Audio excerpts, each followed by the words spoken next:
सीता माता ने किया था किन किन असुरों का संहार। सीता माता हमारी संस्कृति में अत्यंत पूजनीय है और अक्सर एक आदर्श स्त्री की उन्हें परिभाषा समझा जाता है।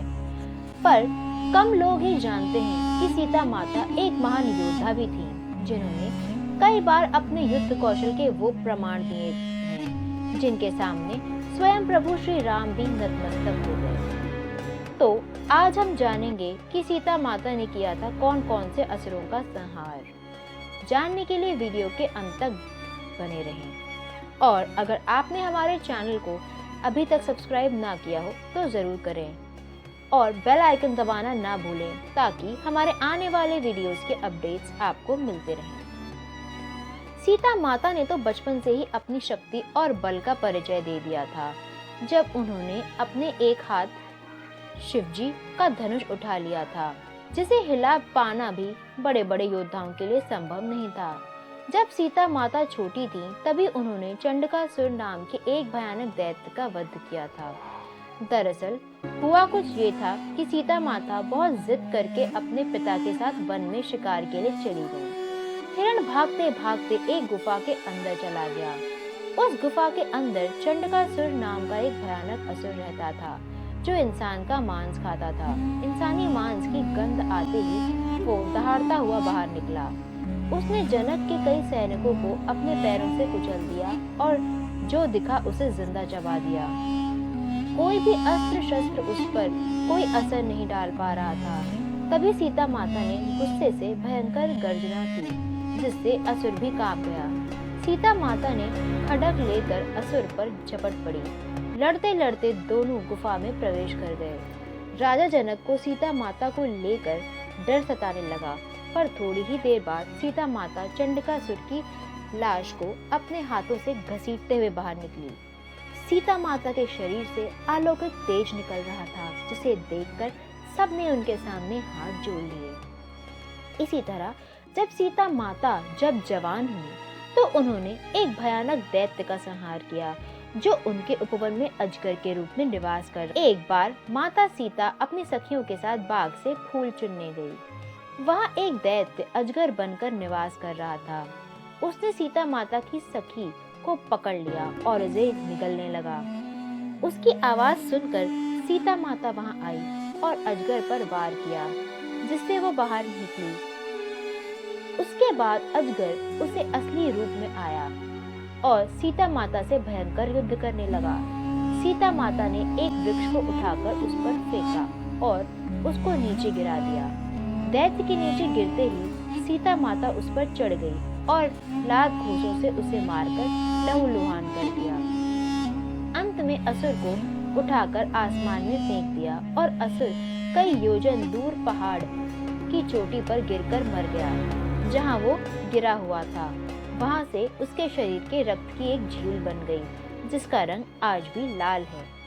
सीता माता ने रामायण के युद्ध के बाद भी 2 बार ऐसे युद्ध लड़े, जहाँ श्री राम की सेना भी असुर का संहार नहीं कर पाई और स्वयं सीता माता को युद्ध करने के लिए आना पड़ा। पहली बार सीता माता ने सहस्त्रमुख रावण को पराजित कर उसका वध कर दिया। सहस्त्रमुख रावण दशमुखी रावण का बड़ा भाई था और उससे भी कहीं अधिक शक्तिशाली था। जब सहस्त्रमुख रावण ने तीनों लोकों से भयंकर उत्पात मचाया तो ब्रह्मा ने उन्हें प्रसन्न करके उन्हें शांत किया। लेकिन दशमुखी रावण की मृत्यु के बाद सहस्त्रमुख रावण अयोध्या पर हमला करने की तैयारी कर रहा था।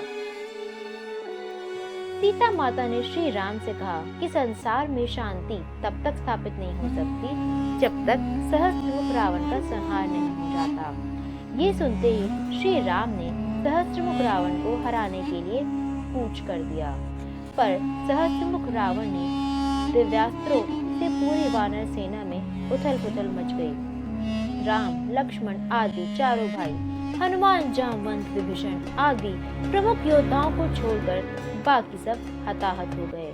फिर सहस्त्रमुख रावण ने उन पर दिव्यास्त्रों का प्रयोग किया, जिन्हें राम ने काट दिया और सहस्त्रमुख रावण ने उन्हें भी अपने दिव्यास्त्रों से उन्हें मूर्छित कर दिया।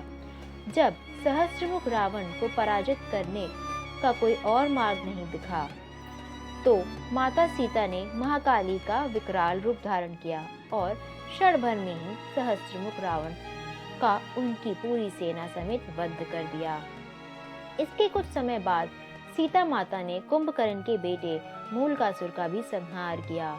मूलकासुर ने अपने पिता की मृत्यु के बाद बड़ा होने पर ब्रह्मा जी की घोर तपस्या की और फलस्वरूप उसे ब्रह्मा जी से वरदान मिला कि स्त्रियों के अलावा उसे कोई और मार नहीं सकेगा।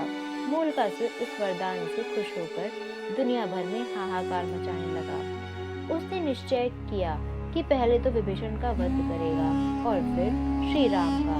विभीषण ने श्री राम से मदद की गुहार लगाई।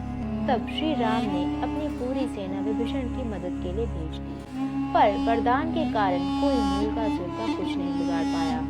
तब ब्रह्मा जी ने श्री राम को मूलकासुर के वरदान के बारे में बताया।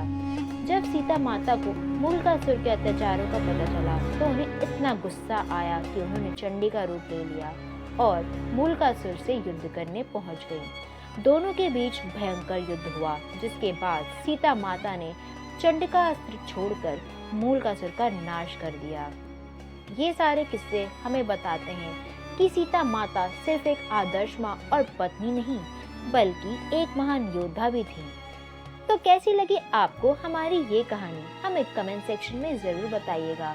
ऐसे ही रोचक और सच्ची कहानियाँ जानने के लिए हमारे चैनल से जुड़े रहिए। धन्यवाद।